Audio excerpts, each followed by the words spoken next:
Olá, pessoal, tudo bem? Hoje temos a presença ilustríssima do professor Emerson Martins, da Universidade Federal da Fronteira Sul, Campus Realeza, no Sarau Química em Arte. Seja bem-vindo, professor Emerson.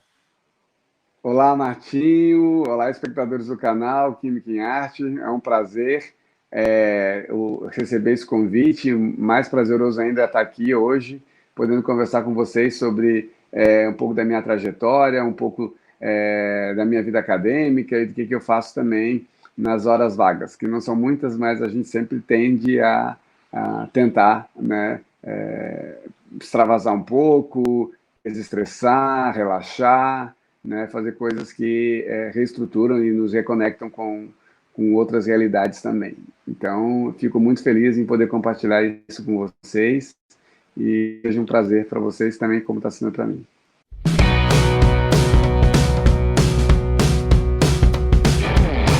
Muitíssimo obrigado, professor Emerson, pelo carinho e pelo aceite de estarmos aqui hoje, conhecendo um pouco sobre o professor Emerson, da Universidade Federal, e também, né, do ser humano magnífico que você é, Emerson Martins. Professor Emerson, você poderia contar um pouco para nós sobre como que foi a sua trajetória de vida antes de ser professor na Universidade Federal da Fronteira Sul? Então, pergunta difícil, hein? Quando a gente já tem uma certa atuação do tempo sobre a gente, esse tipo de perguntas são sempre complexas, né? Mas vou tentar ser sintético.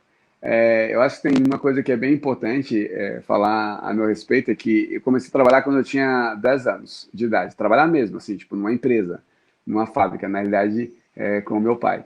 E eu não suportava, né? Eu odiava trabalhar porque era muito pesado e enfim. E aí meu pai dizia sempre, olha, se você não quiser ficar nessa condição, você precisa estudar, menino. Você, né, fica atento na escola, usa a escola, porque essa é a única herança que eu posso te dar. Ele dizia sempre isso. E mal sabia ele como essas palavras iam ressoar em mim, né? E aí, ainda quando eu trabalhava ainda nesse lugar, ainda lá aos 13 anos, eu acabei fazendo concurso para a escola técnica, que depois virou Cefet e que depois virou o IPSC, ou Instituto Federal, né? Que é lá em Florianópolis, em São José, na realidade, que foi a escola que eu estudei.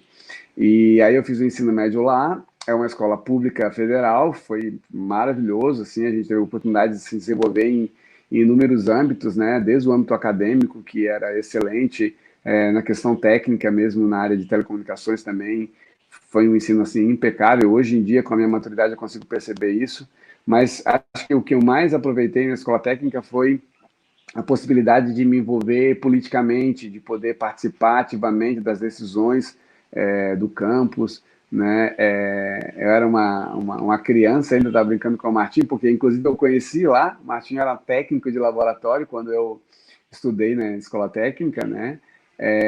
Depois nos encontramos também na UFSC, onde o Martim estudou química, enfim, o ensino médio para mim foi bastante importante nesse sentido, né? Porque eu tive a oportunidade de participar do Grêmio Estudantil, de participar dos conselhos da unidade.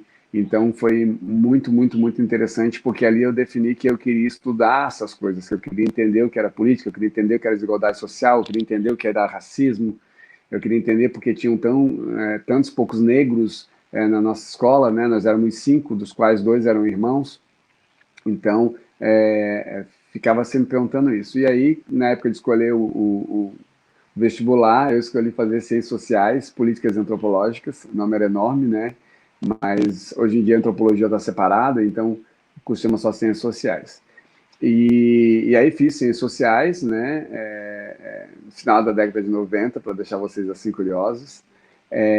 E logo em seguida comecei a dar aula, isso foi bastante importante, né? Comecei a lecionar sociologia no ensino médio, né? Isso me ajudou bastante na minha formação enquanto sociólogo, enquanto pensador, enquanto intelectual. Pode parecer um paradoxo, mas era bem importante porque muitas vezes eu não conhecia algumas teorias, então eu precisava estudá-las antes de elas serem apresentadas para mim de maneira mais sistemática na universidade. E outras que eu aprendi na universidade e queria ensinar para os meus alunos, mediar com eles, não era possível porque a linguagem que havia sido passada para mim era muito distoante da realidade que eu acabava me encontrando como professor. E aí havia um esforço bastante grande para produzir essa comunicação e isso eu acredito que me fez desenvolver uma capacidade intelectiva e de compreensão das teorias que eu não teria tido se eu só tivesse sido aluno. Então, essa relação de estudar e trabalhar, para mim, sempre foi muito presente, né? Às vezes eu questiono se ela não foi nociva, mas com certeza em muitos âmbitos foi, especialmente na parte em que eu era criança e trabalhava, mas hoje me ajuda também a manter os pés bem no chão, né, em relação a como eu trabalho e como eu me envolvo com o trabalho. Depois da graduação, eu acabei de Ciências Sociais, eu acabei fazendo também Filosofia. Depois fiz mestrado em Sociologia Política. Depois de um tempo, entrei num doutorado na Alemanha, do qual eu acabei não concluindo. Na realidade, tive uma dificuldade muito grande com o meu orientador, né? Um processo de identificação étnica mesmo, nacional, bastante complexo. Assim, a gente percebia que a minha origem, né, brasileira, negra, incomodava um pouco o professor e isso chegou um momento que ficou insustentável e eu decidi retornar ao Brasil e voltei a trabalhar, né, no ensino médio e em faculdades e universidades aqui da região. E depois disso, em 2009, eu entrei na psicologia, comecei a fazer algumas disciplinas como aluno ouvinte. Em 2010 eu prestei vestibular, passei, e aí também em 2010 também fui aprovado para trabalhar na UFES, e aí eu acabei abandonando o curso de graduação em psicologia e vim trabalhar aqui. E desde então tenho desenvolvido os trabalhos aqui como professor e também em outras áreas, né, como por exemplo no jiu-jitsu. E em 2013 eu tive a oportunidade de voltar a estudar e fui fazer doutorado também na UFSC em psicologia, né? Concluí em 2017 e então foi bem importante toda essa trajetória e estudei muitas coisas ao longo da minha vida, né? Estudei mestrado cultura surda, no doutorado eu estudei homossexualidade no interior, né? Então sempre temas bastante diversos, né? E atualmente então minha principal dedicação é em gênero, sexualidade, educação e também trabalho bastante com a questão interétnica e da questão das violências e né, de todas as ordens que existem. E acho que é um pouco isso, assim, eu percebo que muito da minha trajetória está ligada também à minha condição de homem negro, né, à minha sexualidade e assim por diante. Então, fico bem feliz em poder compartilhar com as pessoas, né, e, quiçá, de alguma forma, produzir alguma identificação, né, nessa trajetória. Uma história de vida com muita luta, muita determinação e, com certeza, muitos obstáculos também, né, Emerson? Aqui na universidade, não diferente do contexto nacional, existe uma baixa representatividade, eu diria baixíssima representatividade de profissionais, de servidores negros. Nós temos um total de 13 na universidade como um todo. Você, enquanto professor, sendo representante desta etnia, qual é a sua principal missão dentro deste contexto? Então, eu não sei se é exatamente uma missão, né? A palavra missão ela é carregada de tantos significados que a gente poderia repensar, né? Mas, sem dúvida nenhuma, eu tenho clareza da minha responsabilidade enquanto um homem negro que teve essa benesse, digamos assim, e essa ajuda de tantas pessoas, né, que me deram suporte para eu poder ocupar hoje um cargo como o cargo de professor no Magistério Público Federal, né, que até pouquíssimo tempo atrás era privilégio de uma casta branca e de classe média alta ou ricos, né.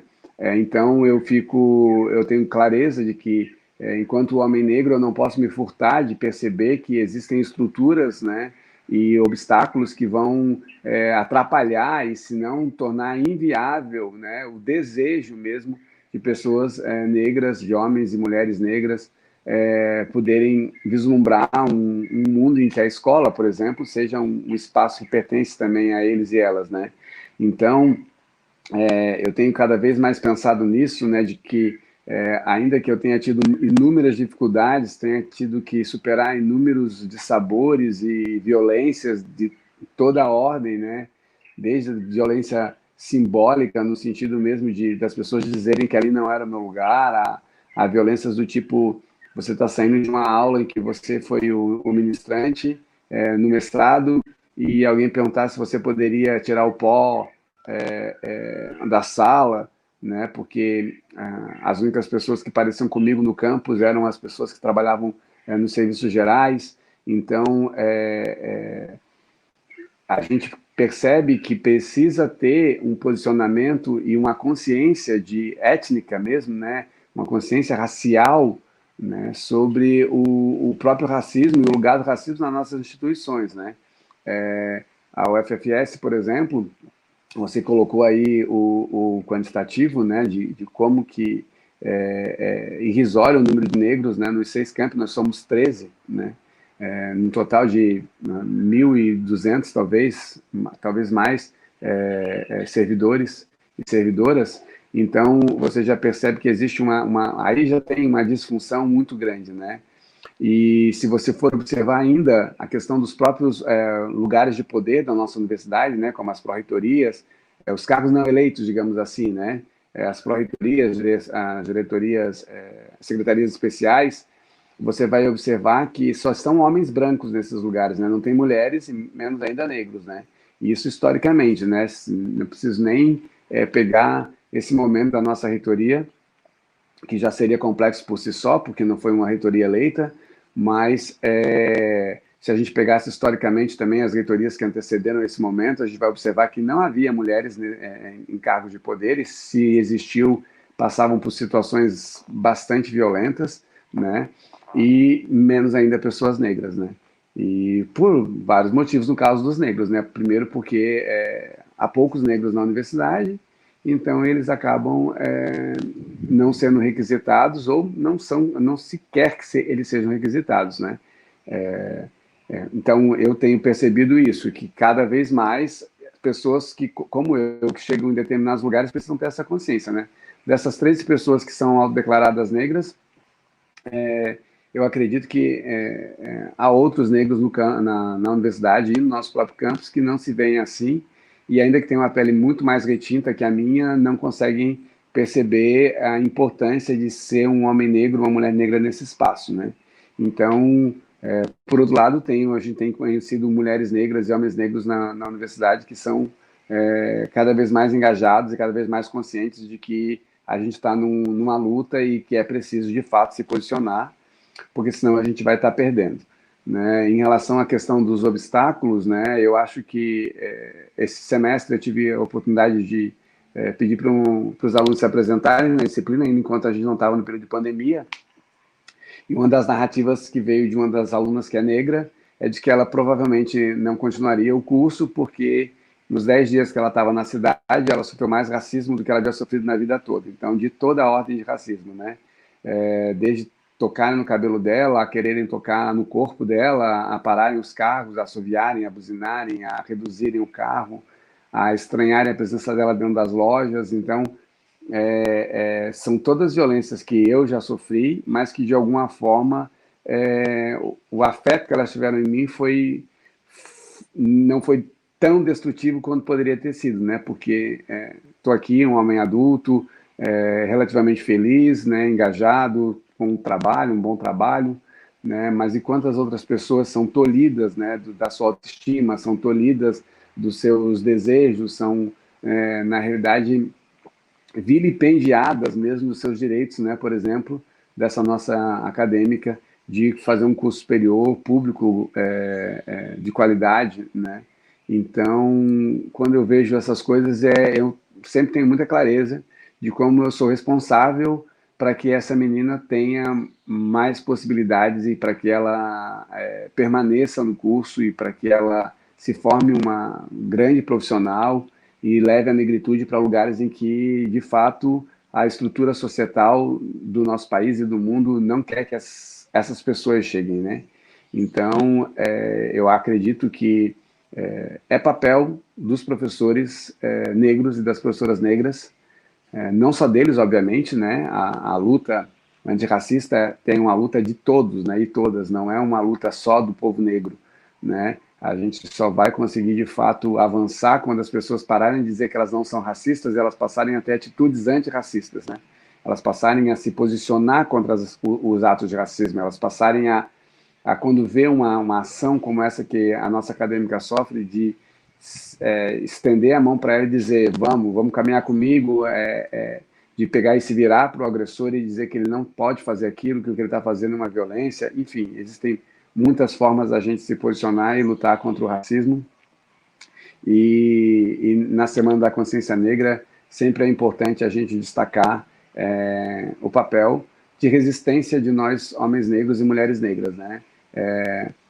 Nós não chegamos, não atravessamos um oceano à base da chibata e dos grilhões para nos libertarmos aqui e continuarmos no nível da abjeção, né? Nunca foi esse o lugar dos homens e das mulheres negras e não vai ser esse lugar que a gente vai se manter. Então, ser negro é ser resistência e é isso que eu acho que a gente precisa, entre aspas, ter como missão, né? A gente precisa resistir, mas resistir não significa só apanhar quieto, não. Resistir significa a gente saber o lugar que a gente pode ocupar e saber que da nossa humanidade e da grandeza dos nossos antepassados, da nossa e dos nossos descendentes, né? Então, é isso aí, a gente precisa resistir, né? Cerrar o punho muitas vezes e lutar. Eu acho que a responsabilidade é essa, né? Não esquecer que ainda que eu esteja num lugar que é ocupado por gente branca, que eu ainda sou um homem negro e não posso me furtar de esquecer isso por nenhum momento, porque eu vou estar traindo toda uma população que, sem dúvida nenhuma, foi suporte para eu estar onde eu estou hoje. É isso. É verdade, professor Emerson. Infelizmente, nós ainda vivenciamos no Brasil e no mundo esse tipo de ação. Importante que você, enquanto docente, você faz um trabalho de conscientização das pessoas para que não repitam e não cometam esse grande erro de discriminação entre os seres humanos. Mas conte para nós aqui do Sarau Química em Arte, Emerson, como que começou na sua vida essa questão da pintura, né? Como que se iniciou na sua vida a arte da pintura? Então, esse é um hobby que eu tenho escondido, que ele só surge, né, eventualmente na minha vida. Eu comecei a pintar quando meus sobrinhos eram pequenos, minha sobrinha e meu sobrinho, né? Eu queria dar um presente para eles e não sabia bem o que. E aí, quando eles mudaram, o meu sobrinho foi o primeiro, ele mudou o quarto, foi ficar num quarto sozinho, né? E aí eu resolvi pintar um quadro para ele. E aí foi o primeiro quadro que eu pintei. Eu já desenhava desde a adolescência, né? Mas com um lápis negro, né? E aí eu já não estava desenhando fazia um tempo, mas aí resolvi voltar a desenhar e acabei numa escola de pintura a óleo e comecei a pintar e pintei esse primeiro quadro, que foi a família do Shrek, que ficou muito legal. E aí, a partir dali, eu pintei muitas outras coisas e tal. Então, comecei para treinar a composição de cores, foi bem interessante esse quadro por isso. Ele ficou muito legal. Aí depois eu fui pintando várias outras coisas, né? Eu já dancei também muitos anos, já fui ginasta acrobata também. Então eu pintava coisas mais com essa temática, né? De dança, de movimento e tal. Mas também pintei já de tudo que vocês possam imaginar, né? Em geral eu pinto para dar de presente, né? Essa é um pouco a relação que eu tenho com a pintura. Sempre que eu posso, eu faço que eu quero dar um presente a alguém, eu, eu pinto algo que eu acho que tem a ver com essa pessoa e dou a ela, né? Então eu já fiz retratos, eu já fiz é, quadros sobre momentos especiais da vida dessas pessoas e assim por diante. Também faço algumas brincadeiras, algumas composições, como por exemplo, misturei a Noite Estrelada com a Bapuru, que é um quadro também que eu dei de presente, que ficou muito, é um quadro pequeno, mas ele enche a parede, assim, eu tenho bastante carinho por ele. E agora, o último quadro que eu pinto girassóis, eu pinto muita coisa. Mas agora, o último quadro que eu ainda estou pintando, na realidade, com a pandemia, eu acabei não terminando ele, mas ele já está bastante avançado, falta colocar algumas luzes e tal, que é um quadro em que eu misturo um pouco daquilo que eu faço atualmente, que são artes marciais, com uma arte marcial antiga que chama Pancration, e aí eu estou fazendo esse quadro, que eu acho que você vai colocar aqui em algum lugar na tela, mas ele está inacabado ainda, então não sejam muito críticos, por favor. Você poderia, professor Emerson, de comentar para nós aqui algumas obras que foram marcantes para você e apresentar para nós? Ai, que vergonha! Bom, eu não tenho foto de muitas delas, né? Eu tenho foto apenas da que eu ainda estou trabalhando. Então, vou mostrar uma que é de um grande amigo, na realidade, ele praticando o esporte também que é da preferência dele, né? Era uma foto, na realidade, era uma foto que cortava a mão e os pés dele, então eu acabei continuando o desenho, né? E também eu mudei o cenário, porque a foto era num lugar que não era muito bonito, e aí eu resolvi colocar ele numa praia que a gente também já foi muitas vezes, e aí eu modifiquei algumas coisas e o resultado é esse que vocês estão vendo, né?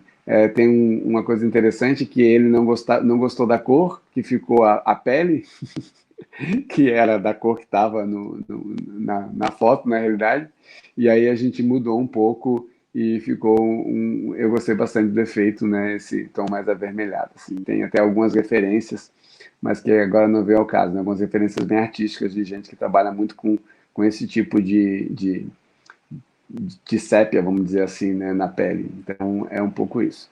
Um outro que eu gosto muito, que é esse que eu já disse para vocês, que é essa mistura do Abapuru, né? Então, também foi um quadro, numa época da minha vida muito gostosa, né? Que compartilhei coisas muito legais, e eu acho que esse quadro representava um pouco do que era a minha relação com essa pessoa para quem eu dei o quadro. Então, também é muito legal, gosto bastante também desse quadro.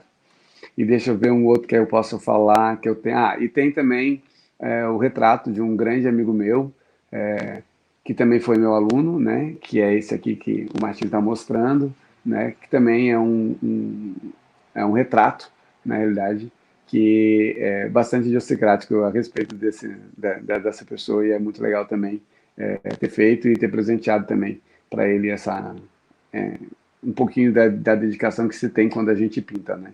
Então, quando você pinta, na realidade, você exige de você um tipo de concentração e dedicação que eu acho que diz bastante do que a gente, na realidade, deveria se dedicar à vida das pessoas, né?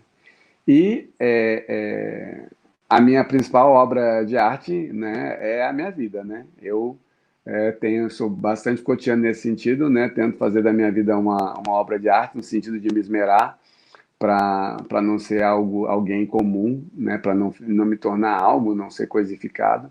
Então, acho que eu diria que se eu tivesse que escolher uma obra de arte que eu contribuo, eu diria que, sem dúvida nenhuma, seria a minha vida e o jiu-jitsu, né? Que também é uma outra arte, né? É uma arte suave, que é o que significa a palavra jiu-jitsu, que também faz parte bastante da minha vida e eu acredito que por mais estranho que possa parecer, talvez seja o lugar em que mais artisticamente, de fato, eu participe.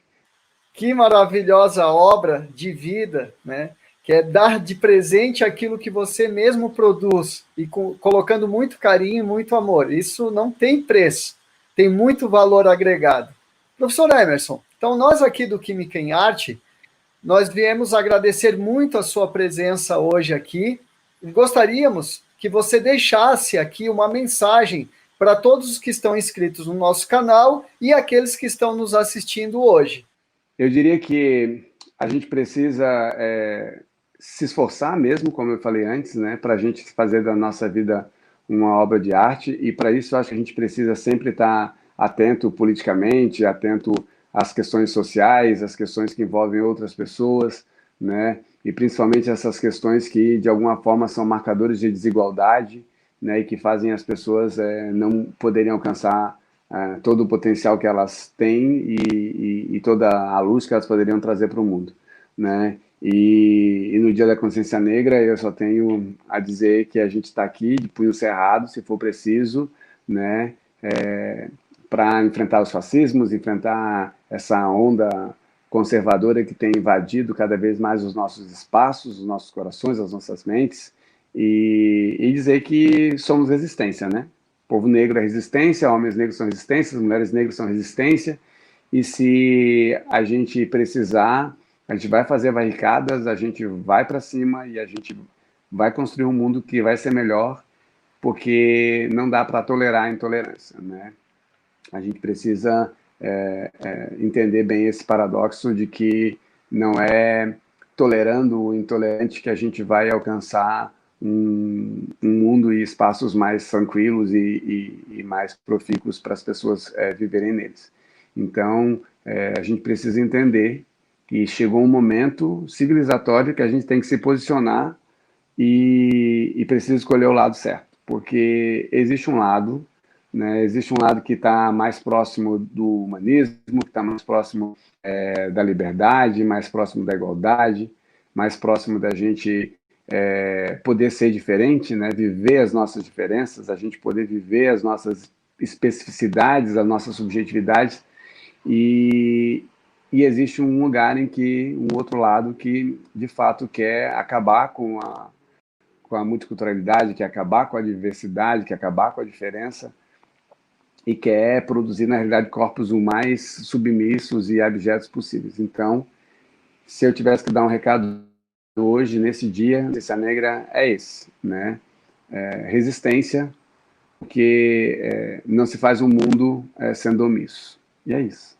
Obrigado pela oportunidade e espero ter estado à altura do canal e dos teus espectadores e do pessoal que segue vocês. E obrigado novamente. Estamos aí sempre à disposição. Então, nosso muito obrigado, professor Emerson, por estar aqui hoje no Sarau Química em Arte, e gostaríamos, em outro momento, de convidá-lo para participar de uma próxima entrevista. O nosso muito obrigado e fiquem bem. Obrigado também e, com certeza, virei só ser convidado. Um grande abraço. Hoje no Sarau Química em Arte tivemos a presença ilustríssima do professor Emerson Martins, da Universidade Federal da Fronteira Sul, Campus Realeza. Na próxima sexta-feira teremos mais um Sarau Química em Arte. Fiquem bem!